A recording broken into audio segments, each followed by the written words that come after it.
ओम शांति।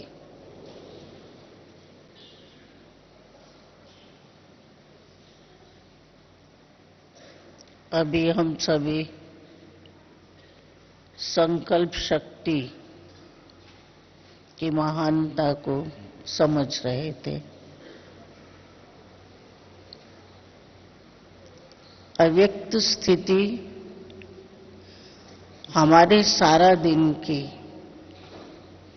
दिनचर्या पर निर्भर करती है। अमृत वेले से रात तक जिन संकल्पों में हम रहते हैं, जो वाणी हम उच्चारण करते हैं, जो कर्म हम करते हैं, सारा दिन जिस स्थिति में रहते हैं, क्या वार्तालाप हमारी होती है, क्या संबंध संपर्क में हम आते हैं, वो व्यक्त भाव की है या अव्यक्त स्थिति की है, उसी पर हम अपनी स्थिति का अनुभव कर सकते हैं कि बैठते ही हमें बाबा की याद और अव्यक्त स्थिति में हम खो जाते हैं।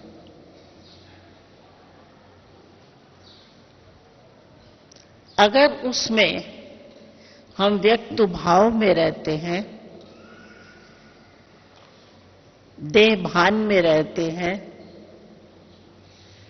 व्यर्थ चिंतन चलता है, सारा दिन हमारा व्यर्थ वर्णन चलता है, या साधारण और व्यर्थ कर्म होते हैं, वही हमें जब याद में बैठते हैं वही संकल्पों में आते। बार बार हम उन संकल्पों को हटाते हैं, फिर वो संकल्प आते हैं जो हमें व्यक्त भाव में ले आते हैं। हम देह और देह की दुनिया से दूर जाना चाहते हैं, परंतु जो हमारी दिनचर्या सारा दिन चली वो हमें व्यक्त भाव में ले आती है, जिससे हमें देह और देह संबंध और देह की दुनिया को भूलने में समय लगता है। बाबा के रोज महावाक्य है, बच्चे इस देह को भूल तुम अव्यक्त स्थिति में स्थित हो जाओ। हम और आप सभी चाहते हैं, परंतु हम अपनी दिनचर्या पर विशेष अटेंशन दे। अमृत वेले से उठते ही हमारे संकल्प क्या रहे। सवेरे उठते ही प्यारे बाबा की याद आई, यह देह में बुद्धि गई या दूसरी बातों में बुद्धि गई, तो जो संकल्प रूपी बीज सुबह उठते ही हमारे मन बुद्धि में रहा, वो सारा दिन हमें बार बार नीचे खींचता रहेगा और वह अव्यक्त स्थिति में टिकने नहीं देगा। इसलिए बाबा कहते, देह को भूलो, व्यक्त भाव को भूलो। आंख खुलते ही बाप दादा दोनों को याद करो और अव्यक्त स्थिति में खो जाओ। प्यारे बाबा के साथ रहो। सुबह से ही बाबा से रुराहान करो, सुबह से ही वाणी से दूर रहो, सुबह ही स्थूलता से दूर रहो, सारा दिन भी बार बार अपने मन बुद्धि रूपी बैटरी को चार्ज करते रहो। जहां व्यक्त भाव आए, जहां व्यक्त भाव में बुद्धि जाए, देखो कि इस समय मेरी बुद्धि कहां है। मैं बाबा के साथ हूं, साकार में भी बाबा सुबह अमृत वेले भ्रमण करने निकलते। पांडव भवन में बाबा चक्कर लगाते थे योग के बाद। जिसको भी दृष्टि देते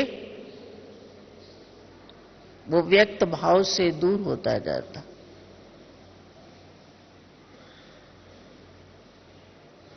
आवाजों की दुनिया से दूर चला जाता। देह में होते देह से न्यारेपन का अनुभव करने लगता।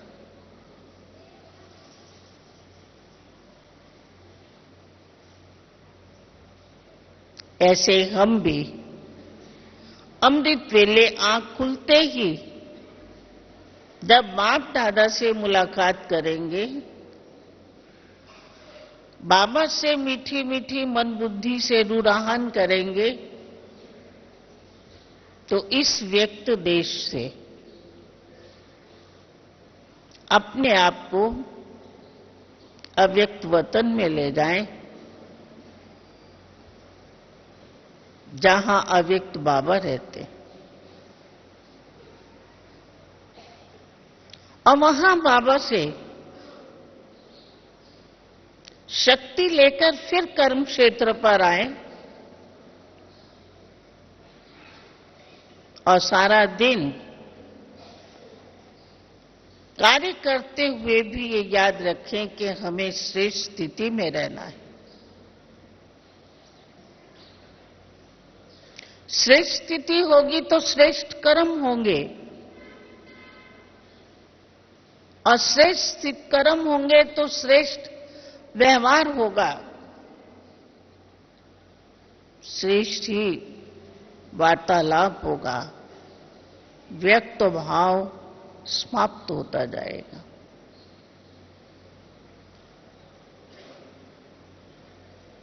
हम सारा दिन उस अव्यक्त स्थिति का अनुभव कर सकते हैं, अव्यक्त वातावरण बना सकते हैं।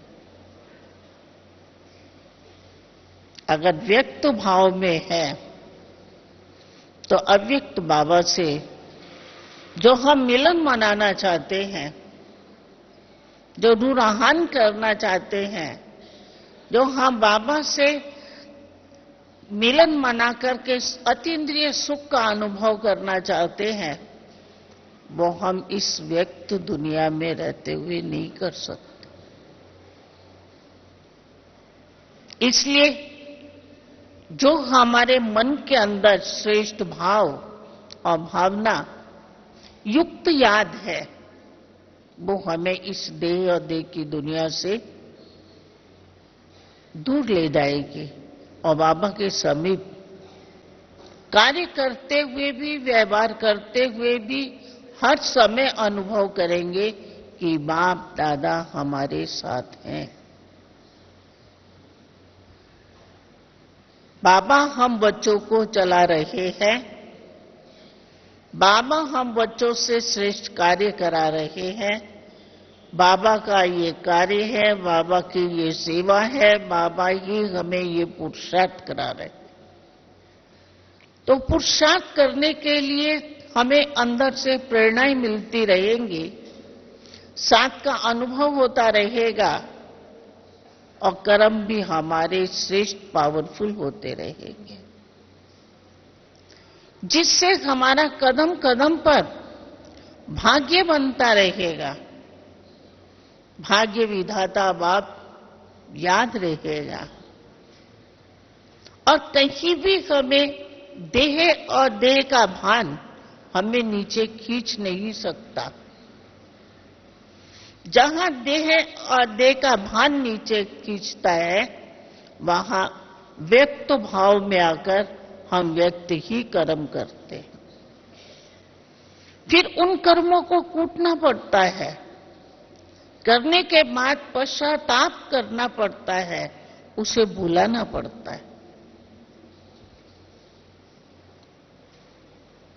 परंतु उससे पहले ही अगर हम अव्यक्त भाव में रहते हैं और भावना युक्त बाबा को याद करते हैं, कहते ना, माता पिता बंधु सखा स्वामी गुरु शिक्षक अनेक संबंध हैं, और उन संबंधों में जितना याद करेंगे उतनी भावनाएं हमारी प्रेम वाली, शक्तिशाली, निस्वार्थ भावनाएं हमारे मन के अंदर जागृत होंगी, और उन भावनाओं से हम बाबा के पास अनुभव करेंगे।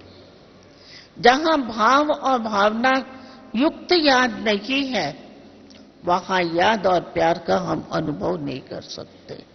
याद जरूर करते हैं, परंतु प्यार का अनुभव नहीं कर सकते, शक्ति का अनुभव नहीं कर सकते। विक्रम विनाश वाले नहीं होंगे, परंतु साधारण याद होगी। और अगर शक्तिशाली याद होगी, अव्यक्त स्थिति होगी, तो विक्रम भी विनाश होंगे, भावना और प्रेम वाली याद भी होगी, शक्तिशाली भी होगी, और उसमें हमारे संस्कार और स्वभाव भी बदलते जाएंगे। जो सारा दिन पुरुषार्थ में विघ्न पड़ते हैं, स्वभाव और संस्कार के, कर्मों के, वह हमारे साधारण और व्यर्थ समाप्त होकर श्रेष्ठ और पावरफुल कर्म होंगे, क्योंकि याद हमारी भावना युक्त, शक्तिशाली। और फल भी किसको मिलता है? जो भावना युक्त याद शक्तिशाली करता है, श्रेष्ठ कर्म करता है, उसका फल भी उसे श्रेष्ठ स्थिति द्वारा और श्रेष्ठ स्थिति के आधार पर श्रेष्ठ कर्म का फल भी उसे पुरुषार्थ में सफलता मिलती है। तो बाबा ने रोज मुरली में हम बच्चों को बार बार यही महामंत्र दिया है, बच्चे देह सहित देह के सर्व संबंध भूल तुम मुझे याद करो। तो व्यक्त भाव क्या है? देह अभिमान। अव्यक्त भाव, अव्यक्त स्थिति देही अभिमानी स्थिति। जहां देही अभिमानी स्थिति बनती जाती है, वहां हम न्यारे प्यारे बनते जाते, उपराम बनते जाते हैं। और उपराम होना माना अव्यक्त, सदा व्यक्त भाव से हम दूर, इस दुनिया से परे, कार्य करते हुए भी न्यारेपन की स्थिति, और न्यारेपन की स्थिति के कारण न्यारा प्यारा बाबा भी याद आता रहता है। और जहां न्यारे प्यारे बाबा की याद आती है, वहां पुरुषार्थ सहज ही सहज होता है, उसमें मुश्किलात अनुभव नहीं होती,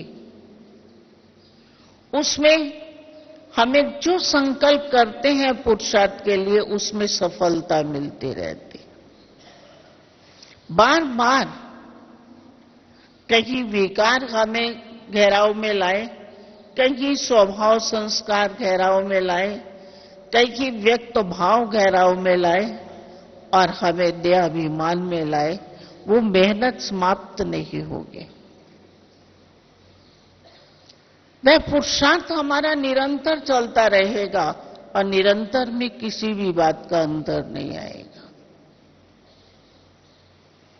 जहां लगे कि यहां से मुझे पुरुषार्थ दोबारा करना पड़ रहा है, दोबारा मुझे इस पुरुषार्थ को करके मुझे यहां पुरुष तक पहुंचना है, ये मेहनत नहीं करनी पड़ेगी,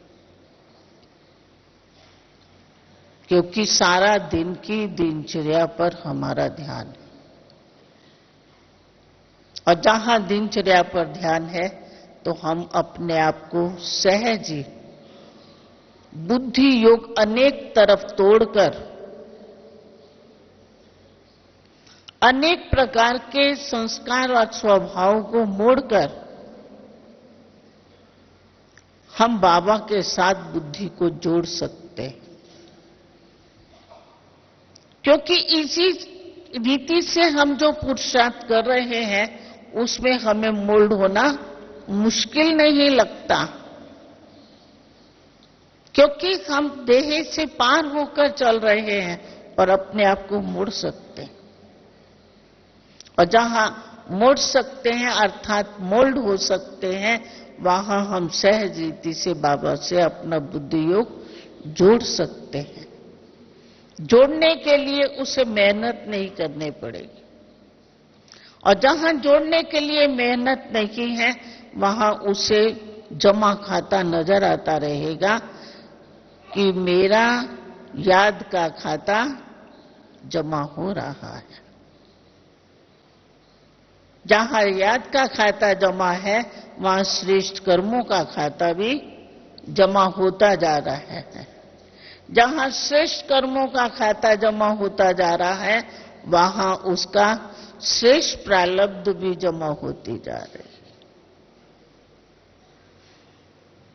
सदा अपने मन बुद्धि में हल्कापन महसूस होगा, भारीपन महसूस नहीं होगा, क्योंकि हम व्यक्त भाव से ऊपर उठ गए।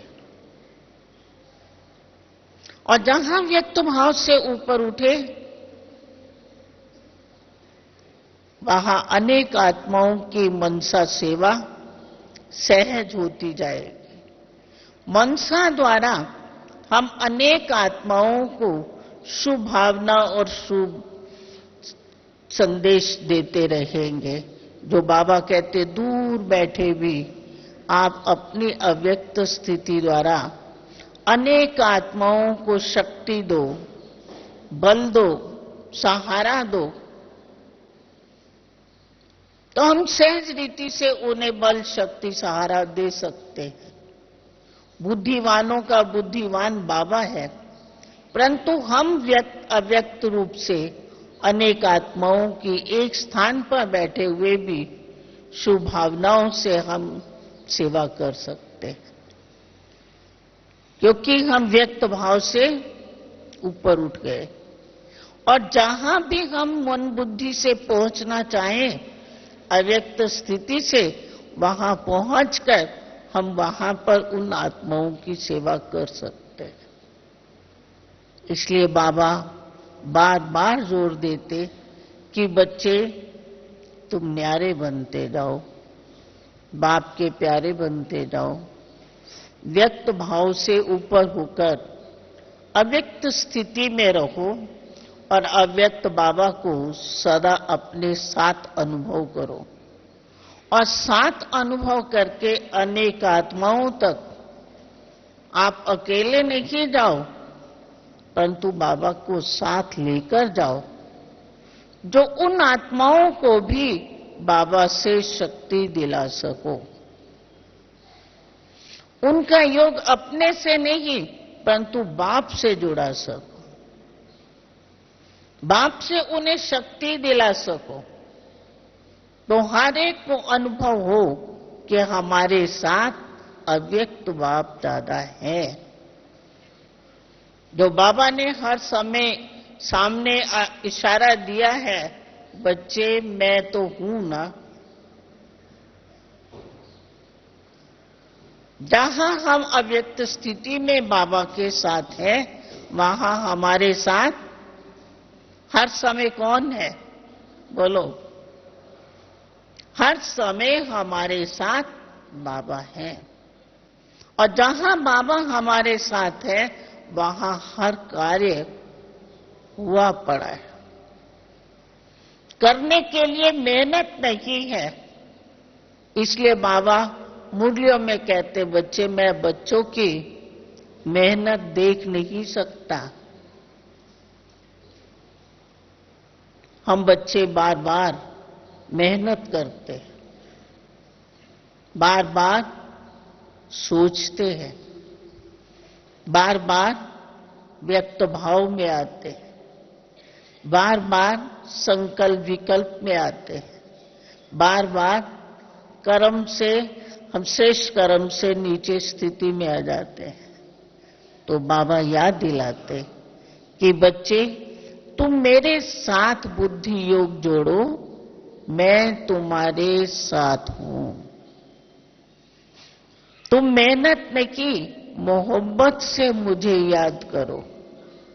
तो जब मोहब्बत से हम बाबा को याद करते हैं तो अपनी स्थिति भी साधारणता से महानता की ओर ले जाते हैं, और जहां महानता की ओर जाते हैं वहां अपने आप को हम अपनी स्थिति महान अनुभव करते हैं, और उससे सहज और श्रेष्ठ कर्म होते हैं, और श्रेष्ठ कर्म के आधार पर हमारा पुरुषार्थ अच्छा होता जाता है। इसलिए हर समय याद करें कि अव्यक्त बाबा साकार में भी होते हुए, खाते हुए, पीते हुए, कार्य करते हुए, व्यवहार करते हुए, जब हम बाबा की सुनते हैं, इतनी हिस्ट्री को सुनते हैं, बाबा के बातों को सुनते हैं, तो अनुभव करते हैं ना कि बाबा ने कैसे खेलते हुए, खाते हुए, बच्चों की पालना करते हुए, महावाक्य उच्चारण करते हुए भी बाबा ने कैसे अव्यक्त स्थिति बनाई। अनेक बच्चों की अनेक समस्याओं को दूर अपनी अव्यक्त स्थिति द्वारा बाबा करते रहे और कराते रहे। तो आज हम इस व्यक्त दुनिया में रहते हुए भी बाबा को फॉलो कर सकते हैं कि कैसे इस दुनिया में रहते हुए हम अपनी अव्यक्त स्थिति में रहे।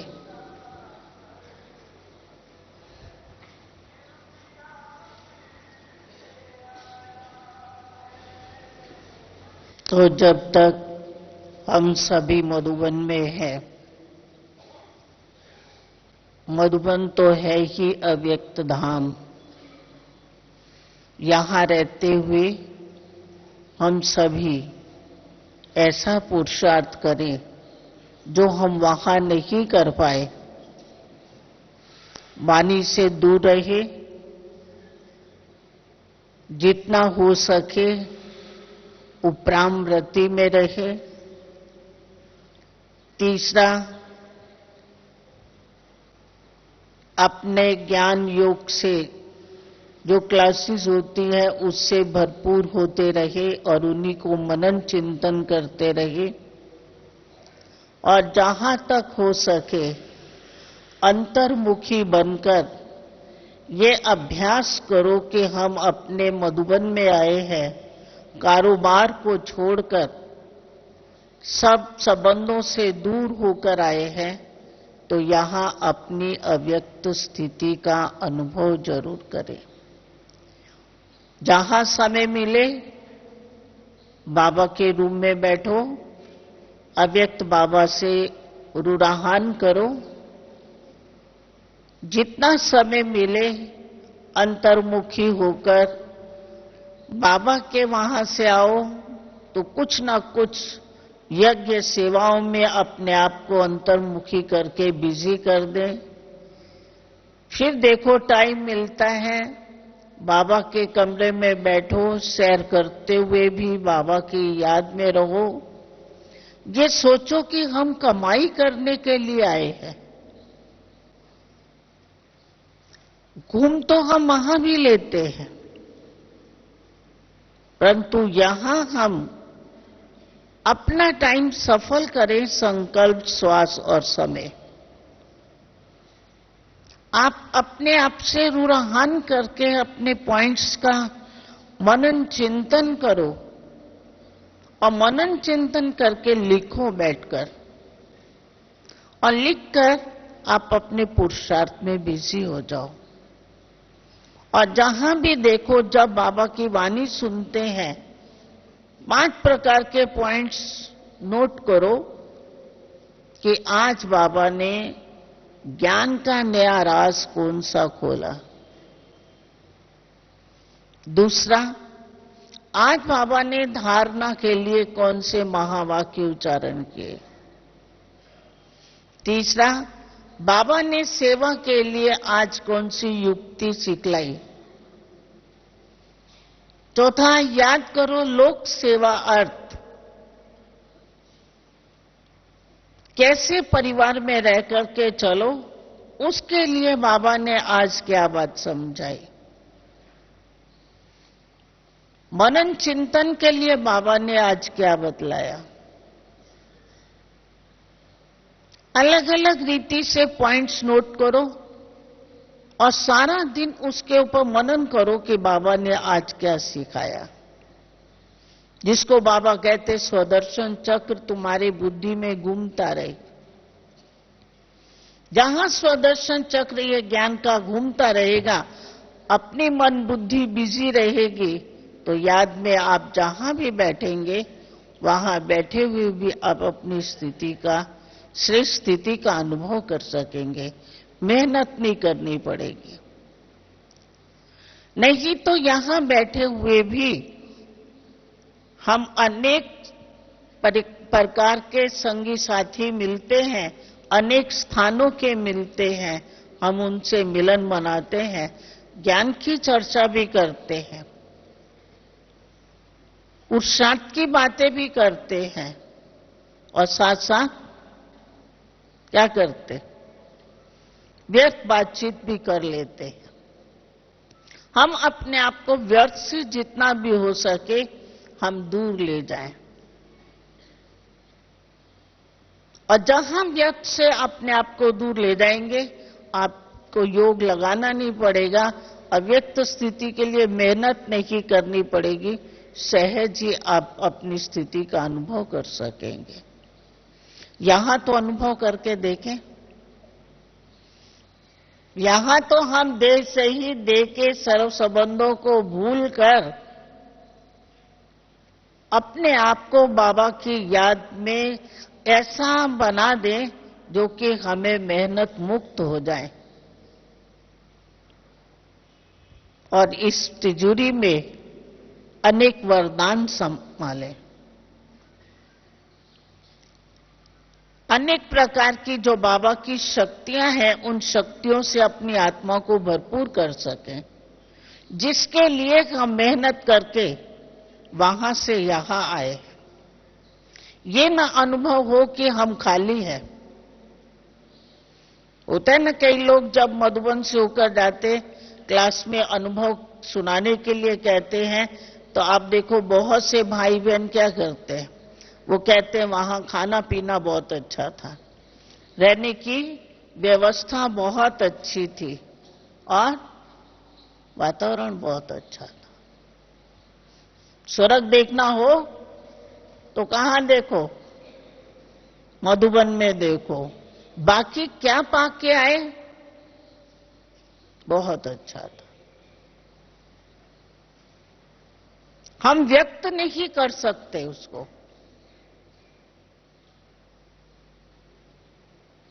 क्यों? यहां हम लेने के लिए आए हैं, हमने अपनी आत्मा को भरपूर नहीं किया। लक्ष्य हो कि हम भरपूर होने के लिए आए हैं, तो मन बुद्धि को अच्छी तरह से हम भरपूर कर ले, जिससे सहज ही उस अवस्था का अनुभव करें कि बाबा कहते दे सही तुम सब कुछ भूल जाओ, तो क्या मैं यहां रहते हुए सब कुछ भूल गए, या यहां भी घर धंधा कारोबार परिवार याद आता रहा।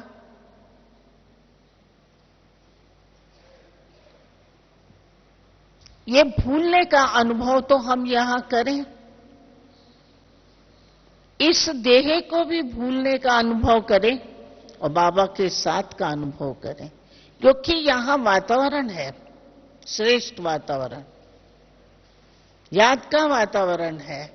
तो हम इतने योगयुक्त होकर के उस वातावरण का लाभ उठाएं।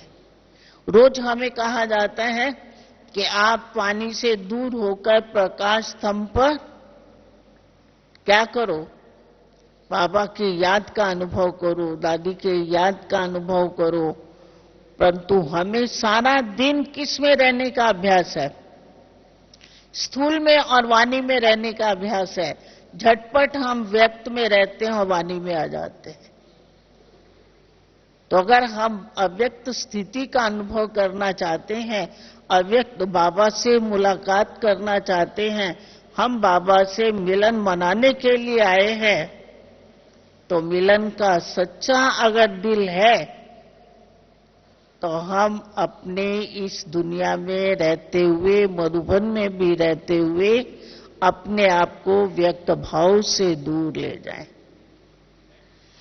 जहां व्यक्त भाव से हम दूर रहेंगे, वहां बाबा के मिलने का अनुभव होगा और बाबा से शक्तियों का, वरदानों का अनुभव करेंगे और ऐसा मिलन का अनुभव होगा जो सचमुच हम अपने आप सब कुछ भूल जाएंगे।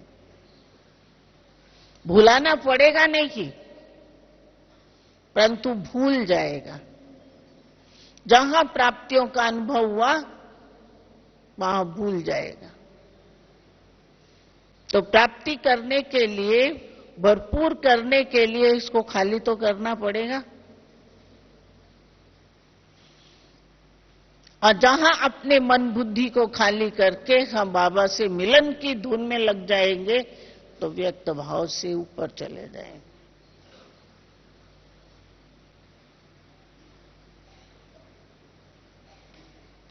तो हम अव्यक्त मिलन बाबा से मनाए और ऐसा मनाए जो हम उससे मिलन भिन्न भिन्न रूप से मिलते रहे और उसका लाभ लेते रहे, खुशियों से भरपूर हो जाए। और खुशियों से भरपूर होंगे तो स्थूलता सहज रीति से दूर हो जाएगी। और ऐसी मिलन का अनुभव साथ लेकर जाएंगे तो अंदर से जो साथ ले जाएंगे वो औरों को बांटते रहोगे।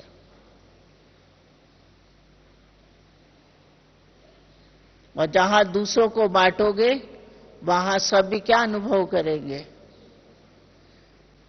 कि हम भी बाबा से मिलन मनाने चले, हम भी उस स्थिति का अनुभव करने चले, हम भी उस बाबा से सर्वशक्तियों से भरपूर हो जाए, हम भी उस वरदाता से वरदान ले लें, शक्तियां ले लें, क्योंकि वो देने के लिए दाता आया है, परंतु लेने के लिए हमारी बुद्धि विशाल हो, दिल बड़ा हो और मन बुद्धि क्या हो, खाली हो।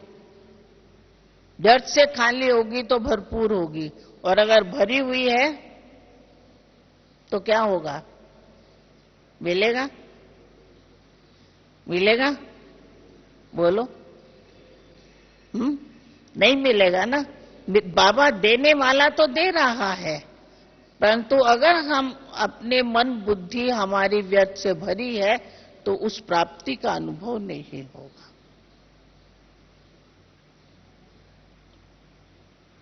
तभी बाबा कहते व्यक्त भाव को छोड़ो, अंतर्मुखी बन जाओ। अंतर्मुखी क्या कहा? सदा सुखी। तो अंतर मन से हम बाबा को याद करें। चलेंगे बाबा के पास। इस देह और देह की दुनिया को भूलकर हम 10 मिनट ऐसे खो जाएं बाबा की याद में